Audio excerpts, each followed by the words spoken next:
अस्सलाम वालेकुम everyone, welcome to my channel, welcome to another vlog. I hope आप सब ठीक होंगे। मैं भी अल्हम्दुलिल्लाह ठीक हूँ। और आज मैं आपसे बात करूँगी एक बहुत इंपॉर्टेंट टॉपिक पे जो बहुत सी लड़कियों के लिए मसला हो सकता है या उनके लिए एक प्रॉब्लम हो सकती है या उनको इन चीज़ों के बारे में पता ही नहीं होगा। तो जो फ़र्स्ट टाइम मदर बन रही हैं, ये सब चीज़ें उनके लिए हैं। और इनफैक्ट जो लोग पहले भी मदर हुड का उनका चांस रहा है, लेकिन बहुत सी चीज़ें आपको वक्त के साथ साथ पता चलती हैं, अचानक आपको चीज़ें नहीं पता चलती। आप जैसे जैसे एक्सपीरियंस से गुजरते हैं तो फिर आपको बहुत सी चीज़ों का अंदाज़ा होता है और अपनी बहुत सी गलतियों का भी एहसास होता है। तो आज मैं आपके साथ बात करूँगी ब्रेस्ट फीडिंग पे, ठीक है। तो ये टॉपिक जो है वो बहुत ज़्यादा इम्पॉर्टेंट है, क्योंकि मुझे भी बहुत सी चीज़ों का पहले नहीं पता था, बाद में पता चला और आहिस्ता आहिस्ता पता चला। तो आज हम बात करेंगे मदर फीड के बेनिफिट्स पे, लाइक बच्चे पे उसके क्या फ़ायदे हैं एक बच्चे के लिए, इसके अलावा मदर्स के लिए क्या फ़ायदे हैं ब्रेस्ट फीड जो करवाती हैं, इसके अलावा क्या मदर फीड इजी है कि मुश्किल है, या फिर उसका उसको किस तरह हैंडल किया जाए, आप किस तरह कंफर्टेबल होकर अपने बच्चे को फीड करवा सकते हैं। तो आज मैं इन सब चीज़ों के बारे में बात करूँगी। और एक और इम्पॉर्टेंट चीज़ कि कैसे मदर फीड बेहतर की जाए, किस तरह अगर आपको कम फीड आ रहा है तो आप उसको किस तरह ज़्यादा कर सकते हैं। तो इन सब चीज़ों को हम स्टेप बाय स्टेप आज की वीडियो में डिस्कस करेंगे। तो स्टार्ट करते हैं अपनी डिस्कशन। सबसे पहले मैं बात करूंगी मदर फीड के बेनिफिट्स जो कि एक बच्चे को होते हैं, ठीक है। देखें, ये एक नेचुरल प्रोसीजर है, अल्लाह ताला ने इस निज़ाम को बनाया है और बड़े ही सोच समझ कर, और उसमें बहुत से बेनिफिट्स रखे हैं जिससे हम बिल्कुल भी डिसएग्री नहीं कर सकते। तो जो मदर्स अवॉइड करती हैं, मुझे पता है अवॉइड भी वो क्यों करती हैं, आगे हम इंशाल्लाह ताला उस पर भी डिस्कस करेंगे और मैं अपना भी एक्सपीरियंस आपके साथ शेयर करूँगी। तो कुछ लड़कियाँ, कुछ बच्चियाँ जो हैं वो मदर फीड को इग्नोर करती हैं या फिर कह लें कि उसको अवॉइड करती हैं। तो सबसे पहले मैं बेनिफिट्स आपके साथ शेयर कर देती हूँ। मदर फीड के बच्चे पे बहुत से बेनिफिट्स होते हैं। देखें, सबसे पहले जो मदर फीड होती है एक बच्चे को बहुत सी लॉन्ग टर्म बीमारियों और शॉर्ट टर्म बीमारियों से बचाती है, ठीक है। बहुत सी ऐसी बीमारियां हैं जो बच्चा उसका इम्यून सिस्टम इतना स्ट्रॉन्ग हो जाता है कि वो उनसे लड़ने के काबिल हो जाता है। इसके साथ साथ जो मदर फीड होती है एक बच्चे में जो होता है कि अचानक बच्चे की डेथ हो गई, आपको कुछ पता नहीं चलता कि बच्चे की क्यों डेथ हुई है, उसे कहते हैं कि सडन डेथ सिंड्रोम, ठीक है। तो जो बच्चों के लिए होता है, तो उसमें ये होता है कि उससे बचाती है। आपका एस्थमा, अक्सर बच्चों को एस्थमा होता है, उसके रिस्क को बहुत हद तक कम करती है कि बहुत से बच्चों को फिर मदर फीड की वजह से वो नहीं होता। उसके साथ साथ अक्सर बच्चों के कान में दर्द होती है, उसको भी बचाती है, कान वगैरह में दर्द होने से बच्चों को बचाती है, ये मदर फीड का फ़ायदा है। उसके साथ साथ ये जो फर्स्ट स्टेज डायबिटीज़ होती है, ठीक है, उसको भी बहुत कंट्रोल करने की कोशिश करती है। इसके अलावा जो फर्स्ट स्टेज डायबिटीज़ होती है, अगर आप बच्चे को मदर फीड करवाते हैं तो फिर इंशाअल्लाह आगे जाकर उसको जो डायबिटीज़ है हो सकता है कि आपके बच्चे को ना हो अगर आपने उसको मदर फीड करवाया हुआ है, ठीक है।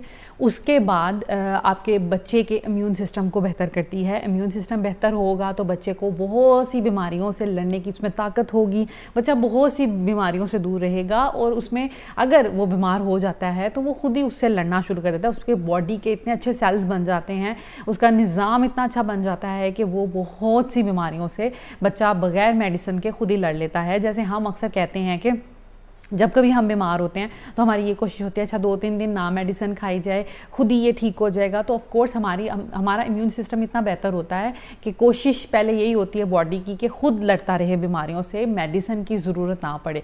तो बच्चे का इम्यून सिस्टम जो है ना वो स्ट्रॉन्ग हो जाता है। तो मदर फीड से बच्चे को बहुत ज़्यादा फ़ायदे होते हैं। इसके अलावा बच्चे का ये जो जॉ के मसल्स हैं ये बेहतर होते हैं।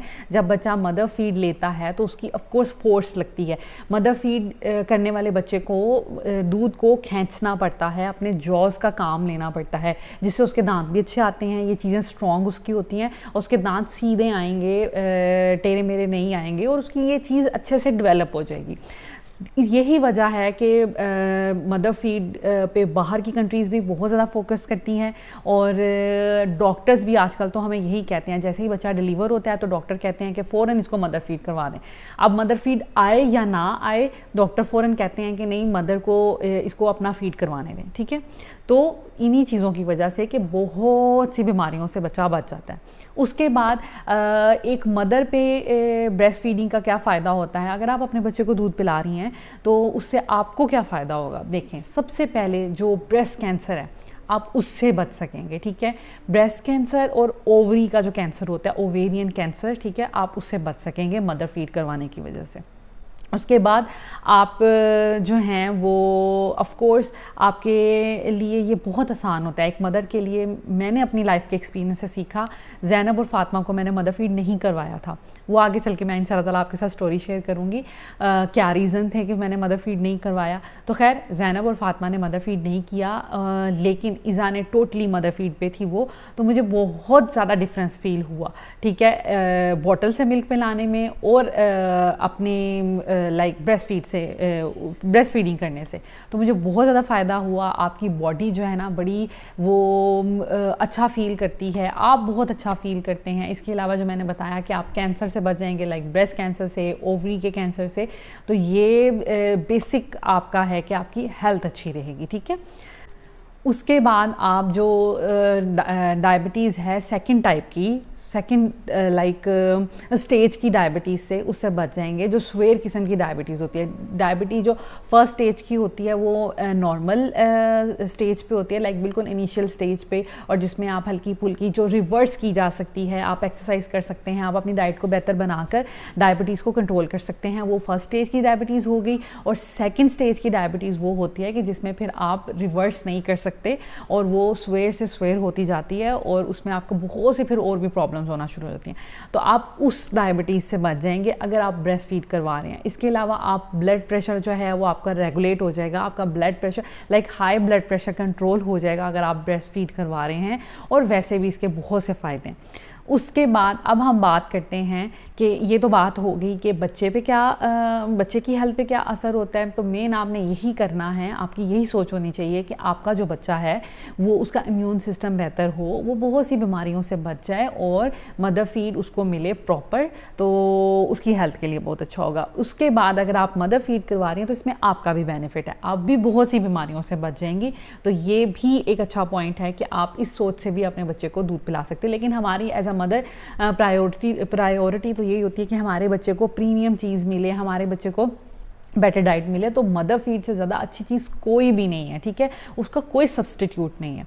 उसके बाद अब हम आ जाते हैं कि मदर फीड क्या इजी है या टफ़ है। तो देखें, मदर फीड अगर हम कंपेयर करें, अब मैं बॉटल फीड को और मदर फीड को कंपेयर करूंगी, तो मदर फीड को अगर हम कंपेयर करते हैं बॉटल से बच्चे को दूध देने में, तो मदर फीड बहुत हद तक बेहतर है बॉटल में मिल्क पिलाने से, फीडर से मिल्क पिलाने में, ठीक है। वो इस तरह के देखें, सबसे पहली बात ये कि आपको कोई बॉटल वॉश नहीं करनी पड़ती, ठीक है। आपको अब देख लें, अगर हम बच्चे को फीडर में दूध पिला रहे हैं तो ऑफ कोर्स हमें उसको बार बार वॉश करना पड़ता है, उसके बाद उसको हमें बॉयल करना पड़ता है। इस झंझट से आप बच जाते हैं। आपने किसी भी टाइम बस अपने बेबी को फीड करवाना है एंड दैट इज़ इट। आपको किसी बॉटल वॉश करने की ज़रूरत नहीं है, आपको किसी एफर्ट की ज़रूरत नहीं। तो ये आपके मसले जो है ना बॉटल फीड में बहुत रहते हैं। इसके अलावा बच्चों में ये होता है कि अगर बॉटल अच्छे से साफ़ नहीं हुई तो उसे ये प्रॉब्लम आएगी कि बच्चे का पेट ख़राब हो जाएगा। तो अगर आपने फीडर धोने में गफलत कर ली, अगर आपने उसको बॉयल करने में गफलत कर ली, तो ऑफ कोर्स आपके बच्चे की फिर तबीयत ख़राब हो जाएगी। तो वो और फिर मज़ीद 2-3 दिन फिर वो एंटीबायोटिक पे चला जाएगा और कॉम्प्लिकेशंस आ जाएंगी, ठीक है। तो मदर फीड इसलिए मैं कहती हूँ कि बेस्ट है। इसके अलावा आप आजकल अगर हम कॉस्ट की बात करें तो देखें, मदर फीड एक नेचुरल चीज़ है, ये ज़ीरो कॉस्ट है। अगर आप बोतल से दूध पिलाते हैं तो ऑफ कोर्स ये ज़्यादा आजकल के दौर में मुश्किल काम बन गया हुआ है। देखें, जब ज़ैनब पैदा हुई थी तब मिल्क का जो एक डिब्बा था वो आता था, जो छोटा वाला था वो 600 का आता था और जो बड़े वाला था वो 1200 का आता था। अब जो BF1 है, ज़ैनब भी वही पीती थी, ज़ावियार को भी हमने वही लगाया था, तो वो अब आ रहा है छोटा वाला 2400 का आई गेस, और बड़े वाला उससे भी ज़्यादा महंगा हो गया। मैं एग्जैक्ट प्राइस उसकी कोट नहीं करूँगी, मुझे बिल्कुल भी अंदाज़ा नहीं है एग्जैक्ट प्राइस का, लेकिन वो काफ़ी ज़्यादा महंगा हो गया। तो अब हमने स्विच किया है उसको लैक्टोजिन पे। लैक्टोजिन भी नेस्ले की कंपनी है और उसकी प्राइस जो है वो थोड़ी कम है, तो इस वजह से हमने सोचा कि हम इस पे आके देखते हैं और देखते हैं बेबी को अगर ये सूट करता है तो ठीक है, वरना फिर हम दोबारा BF1 पे चले जाएंगे, मोरिनागा पे। खैर वो भी नेस्ले की कंपनी है, ये भी नेस्ले की कंपनी है। तो बात ये है कि जो बॉटल फीड है बच्चे के लिए वो कंपेरेटिवली ब्रेस्ट फीड वो बहुत ज़्यादा एक्सपेंसिव है, और आजकल के दौर में हर चीज़ इतनी ज़्यादा एक्सपेंसिव हो गई है। तो मेरा ख्याल है कि ये बहुत ज़्यादा मसले की बात है, ठीक है। और माशाल्लाह वो जो एक डिब्बा होता है मेरा ख्याल है वो 5 to 6 डेज़ चलता है और फिर आपको न्यू आप बाय करना पड़ता है। तो एक ये पॉइंट हो गया कि बॉटल फीड जो है ना वो फिर आपको कॉस्ट भी उसकी बियर करनी पड़ती है और उसका कोई कंपैरिजन नहीं है मदर फीड के साथ, ठीक है। उसके बाद आपको बॉटल को स्टेरिलाइज करना पड़ता है, वॉश करना पड़ता है, एक वो झंझट। उसके बाद आपको गर्म और ठंडे पानी का ध्यान रखना पड़ता है। आगे जैसे सर्दियाँ आ रही हैं, हमने ऑफ कोर्स बच्चे को नीम गर्म दूध देते हैं, डॉक्टर भी यही कहते हैं, बड़े भी यही कहते हैं। तो जब हम बच्चे को दूध बना रहे होते हैं, समटाइम कभी पानी ज़्यादा गर्म हो जाता है, कभी ज़्यादा ठंडा हो जाता है, उसकी वजह से बच्चों को आगे सर्दियों में चेस्ट इन्फेक्शन और इस तरह की चीज़ें रहती हैं। अगर ऐसा चेस्ट इन्फेक्शन वगैरह हो गया तो फिर आपने दूध अगर ठंडा पिला दिया तो वो और ख़तरनाक होगा और ज़्यादा आपके बच्चे की हेल्थ ख़राब होगी। अगर गर्म आप करने की कोशिश करें तो अक्सर ज़्यादा ही गर्म हो जाता है, बच्चा उस देर में रो रहा है और उसको, क्योंकि जब बच्चे को भूख लगती है तो ऑफ कोर्स वो होता है और बच्चे फिर सब्र नहीं कर रहे होते। वो फीडर बनाने का टाइम ही इतना मुश्किल लग रहा होता है कि बस जल्दी जल्दी फीडर बन जाए और बच्चा जो है उसको पी ले। तो अगर आप ठंडे गर्म पानी के चक्कर में ही रहेंगे तो ऑफ कोर्स फिर और ज़्यादा डिले हो जाएगा। तो इन चीज़ों से कंपेयर किया जाए अगर ब्रेस्ट फीड को, तो मेरा ख्याल है कि वो ज़्यादा इम्पोर्टेंट, वो ज़्यादा ईजी है। हाँ, अब बहुत सी ऐसी मदर्स होंगी, बहुत सी ऐसी लड़कियां होंगी जो मुझसे ये पूछेंगी कि समटाइम हम मार्केट गए होते हैं, मार्केट में कैसे पिलाएं, और किसी मॉल गए होते हैं, मॉल में कैसे पिलाएं, किसी शादी पे गए होते हैं, इतनी गैदरिंग है, कैसे पिलाएं। तो देखिए, सबसे पहले आपको अपने दिमाग में ये बात बिठानी है कि ये एक नेचुरल प्रोसीजर है, ये सब करते हैं और सबको इसका पता है, ठीक है। आप ये कोई आप आउट ऑफ दिस वर्ल्ड बात नहीं करी, आउट ऑफ दिस वर्ल्ड चीज़ नहीं करी, जो आप करेंगी तो सब आपकी तरफ ही मुतवज्जा हो जाएंगे, ऐसा कुछ भी नहीं है। देखिए, जब मैंने ईज़ा को मदर फीड करवाया था तो मैंने अपने बैग में एक शॉल, एक स्ट्रॉलर टाइप रखा होता था कि इन केस किसी ऐसी जगह पे मैं हूँ, मेरा दुपट्टा विजिबल है तो परेशानी हो सकती है, तो मैं कोई ऐसी चीज़ अपने ऊपर कैरी कर लूँ कि जिससे मुझे बेबी फीड करवाने में कोई मुश्किल नहीं होनी चाहिए। तो सबसे पहले आप अपने जो भी बेबी बैग होता है उसमें जब आप बच्चे की चीज़ें रख रहे होते हैं तो आप कोई चादर, कोई स्टॉल, कोई ऐसी चीज़ रख सकते हैं जिससे आपको जब आपने मदर फीड करना तो अपने ऊपर ओढ़ लें, ठीक है। पहली ये बात। दूसरी ये बात, अगर तो आप जाते हैं किसी भी मॉल में तो बहुत इजी है, वॉशरूम में बैठ के भी हम पिला सकते हैं, वॉशरूम में भी कोई ना कोई एक आध चेयर पड़ी होती है, आप वहाँ पे बैठ के पिला सकते हैं। इसके अलावा सारे ऑलमोस्ट जितने भी शॉपिंग मॉल्स वगैरह हैं आजकल तो ऑफ कोर्स सारे लोग वहीं से शॉपिंग करते हैं, तो शॉपिंग मॉल जितने भी हैं वहाँ पर प्रेयर रूम होता है। मैं भी ऐसे करती थी, प्रेयर रूम में जाके ईज़ा को दूध पिला देती थी, ठीक है। तो आपका ये मसला भी हल हो गया। अगर आप शादियों पे जा रहे हैं, मैरिज हॉल में जा रहे हैं, तो वहाँ पर ब्राइडल रूम होता है, आप वहाँ पे बैठ के पिला लें, क्योंकि मैं आपको अपने एक्सपीरियंस से बता रही हूँ, मैंने इस तरह से किया हुआ है। उसके बाद अगर आप, ठीक है, अगर आपकी जी शादी पे, किसी ऐसी शादी पे गए हैं जहाँ पे सिर्फ टेंट्स लगे हुए हैं, वहाँ पर कोई ब्राइडल रूम नहीं है, कोई सेपरेट जगह नहीं है, तो वहाँ पर आप क्या करेंगे? तो वहाँ पर कोई इशू नहीं है, आप बाकी लोगों की तरफ बैक करके बैठ जाएँ आप लेडीज़ लाइक हमारी कम्युनिटी में शादियाँ इसी तरह होती हैं, ladies and gents most of the time अलग अलग बैठ रहे होते हैं। तो आप उस सिचुएशन में अगर लेडीज़ वाली साइड पे हैं तो आप 2-3 लोगों के साथ लाइक एक सर्कल सा बना के, तो या फिर आप उनकी तरफ बैक करके बैठ जाएं जहाँ पर कोई आपको देख नहीं रहा, थोड़ा सा छुप कर, और अपने ऊपर वो आप कैरी कर लें कोई भी स्ट्रॉलर वगैरह, तो उससे आप ब्रेस्ट फीड करवा सकते हैं, कोई इतना इशू नहीं होता। ठीक है, तो बहुत आसान है, बहुत ईजी है। बस अपने दिमाग का जो एक वो बैरियर है ना, उसको आपने ख़त्म करना है कि ये एक नेचुरल चीज़ है और हर कोई आपको नहीं देख रहा, इतना किसी के पास टाइम नहीं है। और बाकी लोगों को भी ये समझने वाली चीज़ है कि बाकी लोगों को भी पता है कि आप मदर हैं, एक बच्चा आपके पास है, आपने फीड करवाना है, ये एक नेचुरल चीज़ है। ठीक है, उसके बाद आप यकीन करें कि 1-2 दफ़ा ऐसे हुआ है, मैं लोकल मार्केट में गई हूँ ईज़ा के साथ और अपने हस्बैंड के साथ, और वहाँ पर मुझे ईज़ा को फ़ीड करवाना पड़ गया। तो वहाँ पर मैंने क्या किया, तो वहाँ पर मैंने फिर एक साइड पे बैठ गई, और हस्बैंड जो मेरे थे वो चीज़ परचेज़ कर रहे थे, तो मैंने बड़ी ही लाइक अच्छे तरीके से चादर वगैरह मैंने ओढ़ी हुई थी और मैंने ईज़ा को दूध पिला लिया। और आप यकीन करें कि हमारी कम्युनिटी में जहाँ हम कहते हैं ना बहुत सी बुराइयाँ, वहाँ पर बहुत सी अच्छाइयाँ भी हैं। एक दफ़ा तो ऐसे भी हुआ, 1-2 दफ़ा मैंने शॉपकीपर से कहा कि मैंने बच्चे को फ़ीड करवाना है, तो वो बड़ी आसानी से उन्होंने कहा ठीक है बाजी, ये स्टूल ले लें, आप इधर बैठ जाएं, और मैंने उसकी तरफ बैक साइड की, और वो इतने कोई नाइस पर्सन थे, उन्होंने वो शॉप से बाहर जाके खड़े हो गए।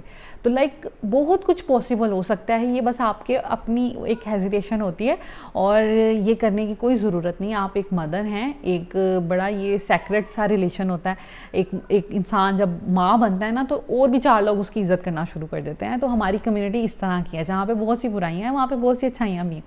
तो आप इन चीज़ों को मैनेज कर सकते हैं। तो मदर फीड बहुत ज़्यादा ईजी है, आपको कोई भी परेशानी करने की ज़रूरत नहीं है कि पता नहीं कैसा लगे, लोग क्या फ़ील करें। अच्छा, कमरे में 4 लोग बैठे हैं, मैंने मदर फीड नहीं करवाना, बेबी वेट करता जा रहा है, अच्छा आप फीडर पर बना के पिला दें, ऐसा कुछ भी नहीं। आप करवट लें, जिस तरफ सारे लोग बैठे हुए हैं उनकी तरफ बैक करें और आप अपना फीड करवाना शुरू कर दें, और दैट इज़ इट। ठीक है, तो ये हो गया कंपैरिजन कि बॉटल फीड इजी है कि मदर फीड इजी है। तो मैंने आपको ऑलमोस्ट सब चीज़ें बता दी हैं। उसके बाद ये कि एक बैरियर है उसको ख़त्म करें, तो कहीं पे भी आप पिला सकते हैं, कोई ऐसा इशू नहीं है। ठीक है, उसके बाद अब मैं बात करूँगी कि हम किस तरह मदर फीड को इम्प्रूव कर सकते हैं। ठीक है, कि जैसे आप किस तरह अपने फीड अगर अच्छा नहीं आ रहा, आपको लग रहा है कि बच्चा सेटिस्फाइड नहीं हो रहा, कम फीड आ रहा है, तो आप उसको इम्प्रूव कैसे करेंगे। देखें, सबसे पहले बात, डॉक्टर्स क्यों कहते हैं जैसे ही बेबी डिलीवर होता है कि आप बच्चे को अपने साथ लगाएं और बच्चे को दूध पिलाने की कोशिश करें। देखें, जब बच्चा आपकी बॉडी के साथ टच करेगा तो आपकी बॉडी से ऐसे हार्मोन्स रिलीज़ होंगे जो आपकी मदर फीड को इम्प्रूव करेंगे, जो आपकी मदर फीड को बढ़ाएंगे। ठीक है, उसको शुरू करने में मदद देंगे। अगर आप बच्चे को अपने साथ लगाएंगे तो ऑफ कोर्स आपकी बॉडी को मैसेज मिलेगा कि बच्चे को, आप एक मदर हैं, बच्चे को नीड है, तो फिर आपकी बॉडी से जो मिल्क की प्रोडक्शन है वो शुरू होगी। इसलिए डॉक्टर कहते हैं फ़ौरन बच्चे को मदर फीड करवाएं, एटलीस्ट साथ लगाएं। तो इतनी जल्दी तो मिल्क नहीं आ रहा होता अक्सर लोगों का, कुछ लोगों का हो सकता है फ़ौरन आ जाए लेकिन कुछ लोगों का नहीं आता। तो उस केस में डॉक्टर इसीलिए कहते हैं ताकि आप अपनी बॉडी के साथ बच्चे को लगाएं। बच्चा जब इस दुनिया में आता है फ़ौरन माँ की बॉडी के साथ टच करता है तो उसको बहुत अच्छा फील होता है, और वो बच्चे की बॉडी और माँ की बॉडी से माँ के जो हार्मोन्स हैं ना वो रिलीज़ होते हैं, जिससे बच्चा जो है, बच्चे के लिए मिल्क प्रोड्यूस होता है। उसके बाद जब बच्चा आपकी बॉडी से लाइक दूध पीना शुरू करता है तो फिर उसमें क्या होता है कि आपकी अच्छा, ये भी अल्लाह ताला ने बहुत अच्छा ये निज़ाम बनाया हुआ है। हम अल्लाह ताला की किन किन चीज़ों पे हैरान हो, शुक्र अदा करें, और हम लोग इस पूरे निज़ाम को, हमारी तो सोच से बाहर है। अच्छा, जब आपका बच्चा बिल्कुल पैदा हुआ है, उसको जितनी डाइट चाहिए आपकी बॉडी उतना मिल्क बनाएगी। ठीक है, जैसे जैसे, और उसमें उतने ही न्यूट्रिएंट्स होंगे जितने बच्चे को चाहिए। उसके बाद जैसे जैसे बच्चा बड़ा होता जाता है तो आपकी मिल्क की प्रोडक्शन भी ज़्यादा उसकी भूख के हिसाब से होती रहती है। ठीक है, जैसे जैसे आपका बच्चा दूध पीता जाएगा आपकी मिल्क की प्रोडक्शन भी अच्छी होती जाएगी, फ्लो भी अच्छा होता जाएगा। ठीक है, अगर आप बिल्कुल ही बच्चे को अवॉइड करें, देर से दूध पिलाएं, आप फीडर पिला दें और फीडर पे लगा दें, तो आपकी मिल्क की प्रोडक्शन खुद ही कम होना शुरू हो जाएगी, फिर आहिस्ता आहिस्ता वो ख़त्म होना शुरू हो जाएगी। तो ये जो पूरा निज़ाम है ना, ये इसी तरह है कि आप जैसे ही बच्चे का लम्स अपने साथ लगाएंगे, अपनी अपनी बॉडी के साथ उसको लगाएंगे, बच्चा दूध पीना शुरू करेगा तो उसकी बॉडी को मैसेज चला जाएगा और मिल्क की प्रोडक्शन होना शुरू हो जाएगी। अगर आप उसको दूर रखेंगे, फीडर पर चले जाएगा बच्चा, तो फिर ऑफ कोर्स आपकी मिल्क की जो प्रोडक्शन है वो भी कम होती जाएगी। अब आपने करना क्या है, जब भी मदर फीड करना है तो आप दोनों साइड से बच्चे को पिलाएं ताकि अच्छे से उसका पेट भरे, और इसको डिले नहीं करना आपने। अगर बच्चे को भूख लगी है, आप अपने किसी काम में लगे, सारे काम छोड़ के उसको मदर फीड कराएं। जैसे ही आप डिले करेंगे, ठीक है, तो आपका जो बच्चा है ऑफ कोर्स उसकी भूख डिस्टर्ब होगी। आप डिले कर दें या फिर उसको एक टाइम फीडर पिला दें, एक टाइम अपना पिला दें, तो फिर उसमें ये होगा कि बच्चा जो है ना फीडर, अब फीडर का कॉन्सेप्ट क्या है, फीडर बहुत इजी है पीना, क्योंकि आप बच्चा मुंह में उसको लेता है, वो खुद ही ड्रॉप्स गिरते रहते हैं, बच्चे को बहुत कम खींचना पड़ता है, बच्चे की बहुत कम एक्सरसाइज होती है। जबकि जब मदर फीड बच्चा कर रहा होता है तो उसके जॉज जो हैं उसको स्ट्रॉन्गली काम करना पड़ता है, ठीक है, तो उसको लगता है ये एक मुश्किल काम है। तो बच्चे अगर फीडर पे लग जाएं तो वो फिर उनको वो ऑप्शन ज़्यादा बेहतर लगता है, वो फिर मदर फीड पे नहीं जाते, कि उनको लगता है कि ये एक मुश्किल काम है, ये एक ईजी काम है, तो ये ज़्यादा वो प्रेफर करेंगे। तो कोशिश ये करें कि बच्चों को दूध फीडर में नहीं लगाएं, कोशिश यही करें कि मदर फीड ही वो करें, ताकि एक तो आपकी प्रोडक्शन अच्छी हो, दूसरा ये कि बच्चे की जॉ स्ट्रॉन्ग हो, और दूसरा ये कि उसको बच्चे को उसी की आदत हो और वो उसको नॉर्मल ले, ठीक है। उसके बाद ओके, फीड ऑन डिमांड। देखें, जब भी बच्चे को, अब आप में से अक्सर मुझसे क्वेश्चन आए हैं कि बच्चे को कितनी देर बाद दूध पिलाना है, ठीक है, तो देखें जब बच्चे को भूख लगे, आपने उसको चाहे 1.5 घंटे बाद भूख लग रही है, चाहे 1 घंटे बाद भूख लग रही है, 2 घंटे बाद लग रही है, आप बच्चे को दूध पिलाएं। डॉक्टर्स भी ये कहते हैं कि हाँ 2 घंटे हो गए हैं अगर आपके बच्चे को दूध पीते हुए और वो नहीं मांग रहा, तो फिर आप ये फिर बुरी बात है, ठीक है। एटलीस्ट 2 घंटे के बाद बच्चे को, एक नॉर्मल बच्चे को दूध मांगना चाहिए, तो आपने उसको 2 घंटे के बाद, अगर वो मांगे या ना मांगे, समटाइम बच्चे कुछ लेज़ी होते हैं, ठीक है, कुछ नहीं डिमांड करते खुद से, तो आपने खुद उनको पिलाने की कोशिश करनी है, लेकिन 2 घंटे के बाद एटलीस्ट उनको आपने दूध पिलाना है। अगर 2 घंटे से पहले बच्चा खुद दूध मांग ले तो वो तो बहुत अच्छी बात है। फिर जब भी बच्चा दूध मांगे आपने वेट नहीं करना, कोई उसका टाइम सेट नहीं करना। टाइम सेट करेंगे तो आपकी मदर फीड का फ्लो भी ख़राब होगा, उसका वो भी कम होगी, उसके बाद बच्चा जो है वो भी डिस्टर्ब होगा, उसकी भूख ही नहीं कभी ख़त्म होगी। तो कोशिश ये करें जब बच्चा दूध मांगे, और वैसे भी ये कोई 2, 3, 4 माह तक है, जब तक आप उसको थोड़ा सॉलिड फूड पे नहीं लेके जाते तब तक बच्चे को आपको हर 1 घंटे के बाद भी दूध पिलाना पड़ सकता है। अब बच्चा दूध कैसे मांगेगा, ये भी मुझसे किसी ने क्वेश्चन किया था, तो मैं उसका भी आंसर कर दूं कि बच्चा दूध इस तरह मांगेगा, या तो वो रोएगा, ठीक है, या फिर वो इधर उधर फेस करेगा, ढूंढने की कोशिश करेगा, ठीक है। जैसे ही बच्चा पैदा होता है उसको पता चल जाता है कि मुझे कुछ ढूंढना है खाने के लिए, मेरे मुंह में कुछ जाए, ठीक है, तो वो इधर उधर मुंह करेगा। इसके अलावा आप उसके फेस पे थोड़ा सा ऐसे टैप करेंगे तो वो आपकी फिंगर को लोकेट करने की कोशिश करेगा, आपकी फिंगर को मुंह में डालने की कोशिश करेगा, तो आपको पता चल जाएगा। मैं क्या करती हूँ, फिंगर नहीं, मैं इस तरह बेबी के फेस के पास अपनी इस तरह फिंगर करती हूँ, थोड़ा सा लिप्स से इधर, तो वो खुद ही फिर उसकी तरफ ढूंढना शुरू कर देता है, एक्टिव होना शुरू कर देता है कि अब ये कोई खाने की चीज़ आ गई है। तो फिर मुझे पता चल जाता है कि अब बेबी को भूख लग गई। और वैसे भी टाइम मैंने रखा हुआ है 1.5 से 2 घंटे तक बेबी को ऑलमोस्ट भूख लग जाती है, तो आप उसको दूध पिलाएं जब भी वो चाहे, और अपने साथ लगाएं, फ्लो अच्छा होगा और बेटर फीड आएंगी। तो ये सब चीज़ें हैं जो आपको ध्यान रखनी हैं और आपकी बेबी के फीड के लिए अच्छी है। अब कुछ मदर्स ऐसी होंगी जो कहती हैं कि हमारा फीड इम्प्रूव नहीं हो रहा, कुछ को वैसे कुछ डेफिशिएंसीज होती हैं आपकी, आप अगर कमज़ोर हैं, अच्छी डाइट नहीं ले रहे, तो ऑफ कोर्स फिर फीड भी अच्छा नहीं आएगा। फीडिंग मदर को चाहिए अपनी डाइट अच्छी रखें, किसी भी किस्म की डाइटिंग नहीं करें, खाने पीने का ख्याल रखें, दूध का इंटेक अच्छा रखें, ठीक है, अच्छी अच्छी चीज़ें खाएं पिएँ ताकि आपके बच्चे को भी प्रॉपर जो है ना ग़िज़ाइयत वो मिल सके। और इसके अलावा आप 2 चीज़ें मैं आपको बताऊँगी जो मैंने खुद भी करके देखी हैं और मुझे बड़ों ने बताया। एक तो ज़ीरे वाला दूध, ये बहुत अच्छी चीज़ है, इससे फीड अच्छा आता है, ठीक है। उससे क्या होता है कि आपने करना क्या है, दूध को बॉयल करना है, उसमें आपने थोड़ा सा ज़ीरा ऐड करना है, ज़ीरा डाल के 1-2 उबाले दिलवाएं और उसमें थोड़ी सी शुगर डाल दें। आप यकीन करें कि ये बुरा नहीं है, इसका टेस्ट बनता, इसका टेस्ट भी अच्छा बनता है, तो ट्रस्ट में आप पीजिएगा और आपको अच्छा लगेगा। तो एक तो इससे मिल्क की प्रोडक्शन अच्छी होती है। खाने पीने में अपना ज़ीरे का इस्तेमाल ज़्यादा करें ताकि अगर आपको दूध में अच्छा नहीं लग रहा ना, तो एटलीस्ट फिर खाने में ज़्यादा डाल लें, ताकि खाने की शक्ल में आपके अंदर चला जाए और आपकी जो प्रोडक्शन है वो अच्छी हो जाए। इसके अलावा ये बड़ी अजीब सी बात है और ये नॉनवेज लोगों के लिए नहीं है, जो वेजिटेरियन है उन लोगों के लिए नहीं है, लेकिन जो नॉनवेज हैं इजीली खा सकते हैं गोश्त वगैरह, उनके लिए है कि अगर आप कलेजी और फेफड़ा जो जानवर का होता है, ठीक है, अगर वो खाएं उससे भी मिल्क की प्रोडक्शन जो है वो अच्छी होती है। जो लंग्स होते हैं, ठीक है, जानवर के, तो वो खाने से आपके मिल्क की प्रोडक्शन अच्छी होती है। ये मेरी सास ने बताया था और एक दो लोगों ने और भी बताया हुआ है, और ये भी मैंने करके देखा है ज़ैनब के टाइम में, ठीक है। ये सब चीज़ें डिस्कस हो गई हैं। अब मैं आपके साथ एक बात शेयर करती हूँ जो बहुत इंपॉर्टेंट है। ज़ैनब के टाइम मेरे साथ क्या हुआ, एक स्टोरी सी लगेगी आपको, लेकिन ये बड़ी वैलिड सी चीज़ है और बहुत से लोगों के दिमाग में ये बात आ सकती है। जब ज़ैनब पैदा हुई, ऑफ कोर्स मेरा फ़र्स्ट प्रेगनेंसी एक्सपीरियंस था, मेरा फ़र्स्ट मदरहुड एक्सपीरियंस था, मुझे कुछ भी नहीं पता था, ठीक है। जो जैसा बताता था मैं वैसे करती थी। अल्हम्दुलिल्लाह मेरी मदर इन लॉ भी थी, मेरी मदर भी हैं, तो वो मुझे गाइड करती थी, तो मुझे काफ़ी चीज़ें पता चल जाती थी। लेकिन मेरे साथ हुआ क्या, जब ज़ैनब पैदा हुई थोड़ी देर मैंने उसको करवाया मदर फीड, आलमोस्ट 1 से 1.5 महीना मैंने उसको मदर फीड करवाया। 1.5 महीने के बाद मेरे साथ क्या हुआ, मेरी ब्रेस्ट में पेन होना शुरू हो गई। अब मेरी ब्रेस्ट में वो इतनी बुरी पेन थी कि मुझसे बर्दाश्त नहीं होती थी और मैं रोती थी, शर्ट भी मेरे बॉडी के साथ लगती थी तो मुझे दर्द होती थी। अब मैं इतनी ज़्यादा खौफज़दा हो गई, मुझे लगा कि खुदा न खास्ता मुझे कोई बीमारी हो गई है, मेरे साथ तो कोई मसला बन गया है और मुझे अब अपने बच्चे को दूध नहीं पिलाना चाहिए, ये तो उसके लिए डेंजरस होगा।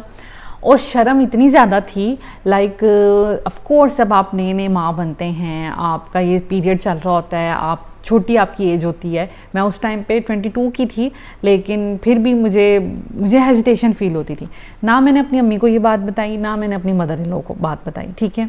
तो उससे क्या हुआ, मैंने इसको दूध पिलाना छोड़ दिया, ये टोटली फीडर पे आ गई और ये उसको पसंद करने लग गई। और मदर फीड जो है मेरी आहिस्ता आहिस्ता कुछ ही दिनों में, विद इन 1-1.5 हफ्ता वो ख़त्म हो गई, ठीक है। उसके बाद जो मिल्क की प्रोडक्शन थी वो बंद हो गई और ज़ैनब बिल्कुल टोटली डिब्बे के दूध पे चली गई और बात ख़त्म, किस्सा ख़त्म।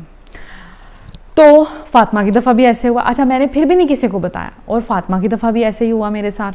तो उसकी दफ़ा लेकिन मैंने उसको 6 मंथ उसको फ़ीड करवाया, उसके बाद फिर मुझे पेन हुई और यहाँ पर मैंने फिर उसको दूध पिलाना ख़त्म कर दिया। ना मैंने इंटरनेट पे सर्च की, ना मैंने अपने हस्बैंड से शेयर किया, अपने हस्बैंड से शेयर की थी लेकिन उनको भी इस बारे में कुछ नहीं पता था। और उसके बाद ना मैं किसी डॉक्टर के पास गई खौफ से कि अगर उन्होंने कह दिया कि मुझे कोई बीमारी है तो मैं क्या करूँगी। तो इस तरह की चीज़ थी। लेकिन वो मसला क्या है, वो आप में से भी किसी के साथ हो सकता है, इसलिए मैं आपको बता रही हूँ ताकि आप लोगों का फ़ायदा हो जाए, ठीक है। अगर आप किसी से पूछ नहीं सकते, कोई आपको बताने वाला नहीं है, तो एटलीस्ट जो लोग मेरी वीडियोस देखते हैं उनके साथ, उनमें से किसी के साथ ये मसला हो तो वो इस चीज़ को कैसे हैंडल करें। देखें, मदर फीड जब आ रहा होता है ना, सम टाइम जब फ्लो होता है तो कुछ प्रॉब्लम ऐसी आ जाती है कि आपका जो मदर फीड है वो ब्लॉक हो जाता है, ठीक है। आपकी जो निपल्स हैं वहाँ पर ब्लॉक हो जाता है। उसमें अगर जब कोई ब्लॉकेज आ जाती है तो फिर ये होता है कि वो मिल्क जो है, ऑफ कोर्स उसकी तो प्रोडक्शन होनी है, कुछ दिन तो होगी, उसको बंद होने में एक टाइम लगता है, ठीक है। तो अगर जो मिल्क की प्रोडक्शन अब हो रही है लेकिन वो निकल नहीं रहा, तो ऑफ कोर्स आपको दर्द होगी, आपका जो ब्रेस्ट है आपको हैवी लगेगा, क्योंकि लगेगा कि बहुत सख्त हो गया है, क्योंकि वो बहुत फूल चुका होगा। तो इस वजह से फिर ये होगा आपके साथ कि आपको बहुत एक्सट्रीम पेन होगी। उसमें आपने करना क्या है, डरना बिल्कुल नहीं है। जिस साइड पे ऐसे हो, ठीक है, ये दोनों साइड पे भी हो सकता है, ये एक साइड पे भी हो सकता है। जिस साइड पे ऐसे हो आपने उसी साइड से बच्चे को दूध पिलाना है। आपको बहुत तकलीफ होगी, लेकिन जैसे जैसे बच्चा दूध पीता जाएगा आपको रिलीफ मिलेगा। बच्चा जब दूध पिएगा, खींचेगा, तो वो जो ब्लॉकेज कहीं पे हुई है वो वहाँ से रिमूव हो जाएगी, फ्लो आपका रूटीन में आ जाएगा। और उसके बाद जब आप दूध पिलाएंगी तो आहिस्ता आहिस्ता जब वो मिल्क जो है वो सारा निकलता जाएगा तो आपको रिलीफ मिलना शुरू हो जाएगा। एक तो ये तरीका इसका है। या फिर अगर आपके पास पंप है, इलेक्ट्रिक पंप है या मैनुअल पंप है, जो दूध का पंप होता है, दूध सक करने वाला, अगर वो है तो आप अपने लाइक ब्रेस्ट से दूध को पंप करें और उसको किसी फीडर में डाल के बच्चे को पिला दें, ताकि आपका वो जो ब्लॉक हुई हुई है जगह, ठीक है, पंप से ये होगा थोड़ी तकलीफ कम होगी, क्योंकि बच्चा जब खींचता है ना ज़्यादा तकलीफ होती है, पंप से थोड़ी कम तकलीफ होगी। आहिस्ता आहिस्ता बैठकर आप उसको पंप करें और फीडर में निकालते जाएं और बच्चे को वो पिला दें, ठीक है। 3 से 4 घंटे तक आप मदर फीड जो है, अगर आपने अभी निकाला है अपने ब्रेस्ट से मिल्क और आप 3 से 4 घंटे तक उसको रूम टेम्परेचर पे रखें तो आप बच्चे को पिला सकते हैं, वो ख़राब नहीं होगा, ठीक है। इसके अलावा आप फ्रीज़ भी कर सकते हैं और फ्रिज में भी रख सकते हैं, उसको हल्का सा माइक्रोवेव करके बच्चे को भी पिला सकते हैं। तो ये एक नॉर्मल प्रोसीजर है। तो इस तरह करने से ये होगा कि आपके लिए आपके जो ब्रेस्ट में दर्द है वो कम हो जाएगी। उसके बाद इसमें भी लेकिन 2 दिन 3 दिन लग जाते हैं। उसके बाद आपने क्या करना है, अभी स्टिल अगर दर्द है तो आप कोई भी ऑलिव ऑयल ले लें, सरसों का तेल ले लें, उसकी मसाज करें और नीचे की तरफ मसाज करें, ताकि वो जो ब्लॉकेज हुई है वो एटलीस्ट फ्लो के साथ फिर वो बहना शुरू हो जाए, ठीक है। आप वो कर सकते हैं। आप गर्म पानी करके, नीम गर्म पानी करके तो आप वो अपने ऊपर डालें तो उससे भी आपको रिलीफ मिलेगा। आप लाइक कोई गर्म चीज़ भी ले सकते हैं, आप ऊपर रख लें, उससे थोड़ी सी लाइक थोड़ा हीट मिल जाए आपको, तो वो भी आपके लिए अच्छा होगा। तो ये बहुत इंपॉर्टेंट चीज़ है जो मेरे साथ भी हुआ, जिसकी वजह से मैंने ज़ैनब को दूध पिलाना छोड़ दिया था। तो बहुत सी ऐसी मदर्स हो सकती हैं जिनके साथ ऐसा हुआ हो, या आगे जो अभी नेक्स्ट मदर आने वाली हैं, जो मदर बनने वाली हैं, उनके साथ ऐसा हो। तो मैं आपको पहले से गाइड कर रही हूँ। अगर आपके साथ भी ऐसा हो, परेशान नहीं आपने होना, और आप ये मत समझिएगा कि आपको खुदा ना खासा पता नहीं क्या हो गया और आपके बच्चे के लिए अच्छा नहीं है, बल्कि बच्चे को उसी साइड से दूध पिलाएं ताकि आपको रिलीफ मिले और वो जो फ्लो है वो ठीक आपका हो, ठीक है। तो ये बहुत ज़्यादा इंपॉर्टेंट चीज़ थी, मैंने सोचा आपके साथ ये भी शेयर कर लूँ। इसके अलावा मैं आपके साथ एक और बहुत important, I am really very sorry, video बहुत लंबी हो जाएगी, लेकिन ये मैंने सोचा कि मैं एक ही वीडियो बनाऊँ, इसको 2 पार्ट्स में ना करूँ। तो उसमें ये है कि बहुत सी मदर्स को ये चीज़ भी फेस करनी पड़ेगी कि जब आप मदर फीड करवा रही हैं तो फिर ये होता है कि समटाइम फ़्लो ज़्यादा हो जाता है। समटाइम आप कोई काम कर रही हैं, कभी मार्केट में हैं, बच्चे को पकड़ा हुआ है और मिल्क का जो फ़्लो है वो ओवरफ्लो होने लग गया मिल्क, ठीक है। आपकी शर्ट अक्सर गीली भी हो सकती है, ठीक है। बहुत से ये बहुत कॉमन है, ये हर किसी के साथ होता होगा, ठीक है। तो उसके लिए मैं आपको एक चीज़ बताती हूँ। मैंने ऑर्डर किए हैं दराज से, क्योंकि मेरे साथ भी ऐसा हुआ है। तो मैंने दराज से ऑर्डर किए हैं पैड्स, ठीक है।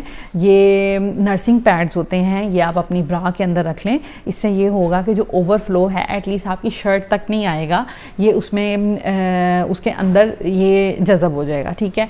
ये वाले जो पैड्स हैं ये सैनिटरी पैड्स हैं, ठीक है, जिस तरह आपके जो ऑलवेज टाइप होते हैं, ठीक है, इस तरह के पैड्स हैं। और लेकिन ये ऑफ कोर्स ये ब्रेस्ट के लिए यूज़ होंगे। ये बहुत अच्छे हैं। ये 1200 का पैकेट आया है, इसमें इतने ज़्यादा हैं। आप इसको अपनी ब्रा के अंदर लगाएं, उसको बाहर जाएं। और ये मैंने तकरीबन ट्राई किए हैं, फिर मैं आपको बता रही हूँ इसका रिव्यू। ये 24 आवर्स के लिए काम करता है। एक दफ़ा आप लगा लें, आपके 24 घंटे बहुत आसानी से गुजर जाएंगे, ठीक है। तो 24 घंटे के बाद आप रिमूव कर लें। वाला वैसे उससे पहले भी कर सकते हैं, लेकिन ये है कि मैंने इसको ट्राई किया हुआ है 24 घंटे के लिए। तो ये रिकमेंडेड है मेरी तरफ से। ये मैंने दराज से ऑर्डर किए हैं, 1200 के मुझे पड़े थे और ये काफ़ी ज़्यादा हैं, काफ़ी देर यूज़ हो सकते हैं। अच्छा, इनको आपने अब करना क्या, घर में तो कोई मसला नहीं होता, घर में तो आप किसी भी तरह से गुजारा कर सकते हैं। लेकिन कभी कहीं बाहर जाएं, शॉपिंग पे जाएं, मार्केट जाएं, या कोई शादी ब्याह है, कोई गैदरिंग है, घर में कोई गेस्ट आ रहे हैं, आप उस सिचुएशन में सिर्फ इसको यूज़ कर सकते हैं। कि अगर आपको कोस्ट का इशू है, आप ये एक बॉक्स ले लें। उसके बाद जब आपको चाहिए तो आप फिर लाइक स्पेशल जगहों पे जाने के लिए, या कोई घर आ रहा है तो फिर आप ये यूज़ कर सकते हैं। घर में आप ये यूज़ ना करें, घर में तो हम वैसे भी किस तरीके से मैनेज कर सकते हैं। उसके बाद एक तो ये वाले हो गए। दूसरी फॉर्म अब मैं इसकी दिखाती हूँ। ये हैं जी जिसे कहते हैं रीयूजेबल, ठीक है। ये रीयूज़ हो जाएंगे। ये इस तरह के बने हुए हैं पैड्स, ठीक है। ये मुझे मिले थे 1400 के। अब ये क्वांटिटी में तो कम हैं, ये 4 हैं, लेकिन इसका ये फ़ायदा है कि आप इसको धोकर दोबारा यूज़ कर सकते हैं। तो ये अब आप पे डिपेंड करता है कि आपने ए वाले लेने हैं कि बी वाले लेने हैं, आपने जो रीयूज़ वाले लेने हैं या आपने एक दफ़ा यूज़ करके फेंकने वाले लेने हैं, या आप पे डिपेंड करता है। तो दोनों ही मैं अपनी तरफ से रिकमेंड करती हूँ, दोनों ही अच्छे हैं, दोनों अच्छा काम करते हैं। आप इसको धोकर दोबारा यूज़ कर सकते हैं और इसको आप 24 घंटे तक यूज़ कर सकते हैं। तो दोनों ही मेरी तरफ से रिकमेंडेड हैं। दोनों मैंने दराज से मंगवाए हैं और मैं कोशिश करूँगी कि दोनों का लिंक आपके साथ शेयर कर दूँ, ताकि अगर आप में से किसी ने ऑर्डर करने हैं तो आप लोग ऑर्डर कर दें। मेरी तरफ से तो दोनों कर दें। मैंने इसलिए दोनों मंगवा लिए हैं कि ये घर में भी यूज़ हो सकते हैं, ये ज़्यादातर यूज़ हो सकते हैं जो धोकर इस्तेमाल करने वाले हैं। बाकी कहीं स्पेशल जगह पे आना जाना हो, कोई शादी आ गई, कोई इवेंट आ गया, तो उस पे जाने के लिए फिर हम ये यूज़ कर सकते हैं। तो yeah this is it. I hope कि आज की वीडियो भी आपको अच्छी लगी होगी, इन्फॉर्मेटिव लगी होगी। और थैंक यू सो मच इतनी लंबी वीडियो बर्दाश्त करने के लिए। और अगर वीडियो अच्छी लगे तो प्लीज़ मेरे चैनल को लाइक कीजिएगा, सब्सक्राइब कीजिएगा और बेल आइकन को प्रेस कर दीजिएगा, ताकि आपको सारी मेरी वीडियोज़ की नोटिफिकेशन मिल सकें। इसके अलावा अपने फ्रेंड्स एंड फैमिली के साथ भी शेयर कीजिएगा। और मैं अगेन अपना इंस्टाग्राम का लिंक डिस्क्रिप्शन में शेयर कर दूंगी। आप लोग मुझे प्लीज़ इंस्टाग्राम पे भी फॉलो करें। और इंस्टाग्राम पे मैं ऐसे इतनी एक्टिव नहीं हूँ, लेकिन सिर्फ उन लोगों के लिए कि जो लोग मुझसे कोई क्वेश्चन पूछना चाहते हैं, तो वहाँ पर अच्छे से बात हो सकती है। मैं वॉइस मैसेजेस पे भी आपसे बात कर सकती हूँ। अगर कोई भी आपकी क्यूरी है, कोई भी आपका क्वेश्चन है, कोई भी आपको मशवरा चाहिए, तो इस वजह से आप इंस्टाग्राम पे मुझे फॉलो कर लें, ताकि वहाँ पे अच्छे तरीके से बात हो जाए। क्योंकि कमेंट्स में कुछ पर्सनल बातें या कुछ डिटेल्ड बातें करना बहुत मुश्किल हो जाता है। तो yeah this is it. I hope आपको वीडियो अच्छी लगी होगी। Thank you so much. Take care. अल्लाह हाफिज़।